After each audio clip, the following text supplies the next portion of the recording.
আসসালামু আলাইকুম বন্ধুরা, আবারও একটি ভিডিও নিয়ে চলে আসলাম আপনাদের মাঝে। আমি MS রনি।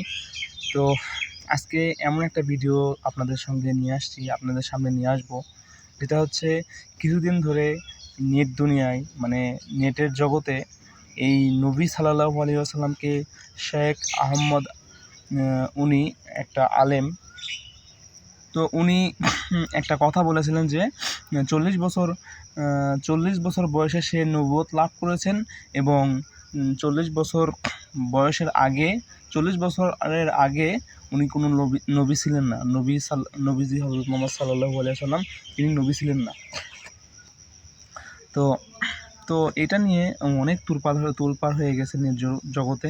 তো দেখুন ইনি কী বলেন, এই আলেম ইনি কী বলেন, তো আপনারা দেখবেন এবং বিচার করবেন যে কারা সঠিক। আসলে ইনি সঠিক নাকি তাহেরি হুজুর সঠিক, নাকি শেখ আহমদুল্লাহ উনি সঠিক। তো আপনারা দেখবেন এবং বিচার করবেন। তো আমি ভিডিওটা চালু করব, দেখুন।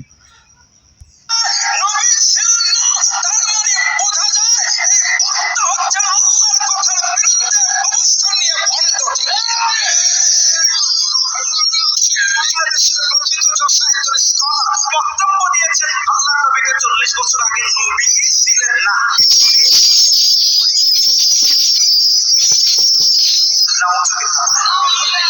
এই বিষয়টাকে প্রোটেক্ট করার জন্য ওলামায়ে কেরাম সর্বঙ্গম দিক থেকে বক্তব্য দিয়ে আসছেন। এখন আমাদের দেখার বিষয় হচ্ছে বাংলাদেশের এত বড় একজন বিখ্যাত স্কলার, বিখ্যাত পণ্ডিত নবীরা লামা আতাইতুকুম মিন কিতাবিন ওয়া হিকমা সুম্মা জাআকুম রাসূলুম মুসাদ্দিকুন লিমা মাআকুম লাতু'মিনুন্না বিহি ওয়া লা তানসুরান্না। আল্লাহর হাবিবকে বলছেন ওই প্রতিশ্রুতির দিনটা হচ্ছে সেদিন আমি সমস্ত নবীদেরকে একত্র করলাম। একত্র করার পরে আমি বললাম লামা আতাইতুকুম মিন কিতাবি ওয়া হিকমা, আমি তোমাদেরকে কিতাব দিতে চাই, হিকমত দিতে চাই। যাদেরকে আল্লাহ কিতাব দেন এবং হিকমত দেন তারাই সমাজের মধ্যে, দুনিয়ার মধ্যে নবী এবং রাসূল হিসেবে স্বীকৃতি পেয়েছে। আলহামদুলিল্লাহ। তাহলে দেখুন, ইনি যে কথাটা বললেন সেক্ষেত্রে হিসাবে নবীজি হযরত মুহাম্মদ সাল্লাল্লাহু আলাইহি ওয়াসাল্লাম উনি 40 বছর বয়সে যে নবুয়ত লাভ করেছিলেন তার আগেও তিনি নবী ছিলেন। তো শায়েখ আহমদুল্লাহ উনি বলেছিলেন যে 40 বছর বয়সে সে নবুয়ত লাভ করেছেন, 40 বছর পর থেকে সে নবী, এর আগে তিনি নবী ছিলেন না। আসলে ভাই, আমরা যেটা শুনি, আমরা যেটা দেখি, আসলে সেটা সঠিক নাও হতে পারে।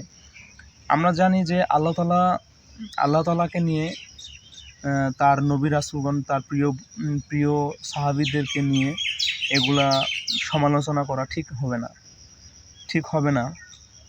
দেখেন, আমরা যদি আলেমরাই যদি এরকম ঝগড়া বিবাদ করতে থাকি, তাহলে দেশের মধ্যে আমরা কি শিখব, আমরা কি বুঝবো, আর আমাদের মধ্যে কি বিভ্রান্তিকর একটা সৃষ্টি করায় দিতেছেন তারা। ঠিক আছে, এই আলেম ভুল বলেছেন, ওই আলেম ভুল বলেছেন, তাহলে সঠিক বলবেন কে? আসলে সঠিকটা কি আমরা এটা জানার চেষ্টা করি। এখন এই জায়গাতে কোনো কিছু নিয়ে মন্তব্য করা ঠিক হবে না, এটা অনেক বড় একটা পাপের বিষয়। আল্লাহ তাআলা বলেছেন যে আমি কে, আর আমি কীরকম, আমি মানুষের মতো নাকি অন্য কিছু, নাকি আমি নেই, এসব নিয়ে ধারণা করা ঠিক হবে না, এসব নিয়ে আলোচনা করা ঠিক হবে না। এটা আল্লাহ তাআলা বলেছেন যে আমার সম্পর্কে কেউ জানতে আসুন না, আমার সম্পর্কে জানতে আসা যাবে না।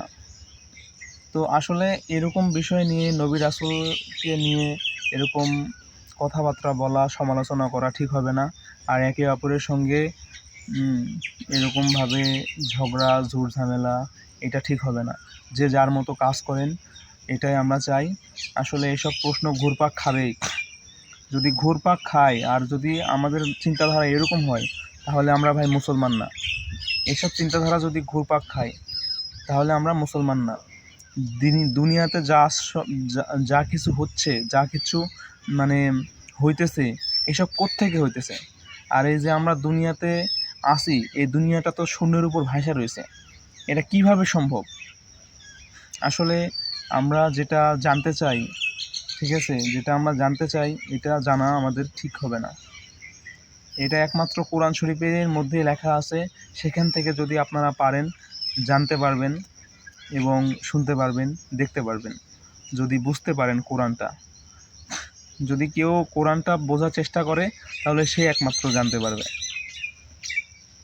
তাছাড়া আমাদের সাধারণ মানুষদের বোঝার ক্ষমতা নাই। তো ভিডিওটি এই পর্যন্তই, আপনারা সবাই শেষ পর্যন্ত দেখবেন। তো আসসালামু আলাইকুম।